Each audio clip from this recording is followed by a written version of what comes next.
How does dopamine work and what does it do? Well, first of all, it is not just responsible for pleasure. It is responsible for motivation and drive, primarily at the psychological level. Also for craving. Those three things are sort of the same: motivation, drive, and craving.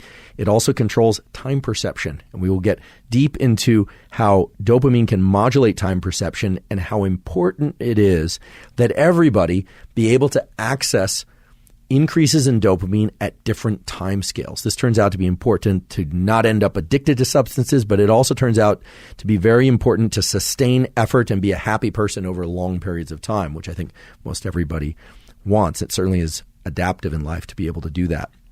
Dopamine is also vitally important for movement. I'll explain the neural circuits for dopamine and mindset and dopamine in movement in a moment, but in diseases like Parkinson's, or Lewy body's dementia, which is similar to Parkinson's in many ways, there is a depletion or death of dopamine neurons at a particular location in the brain, which leads to shaky movements, challenges in speaking, challenges in particular in initiating movement, and because dopamine is depleted elsewhere too, people with Parkinson's and Lewy body dementia also experience drops in motivation and affect, meaning mood. They tend to get depressed and so on. When those people are properly treated, they can, not always, but they can recover some fluidity of movement, some ability to initiate movement.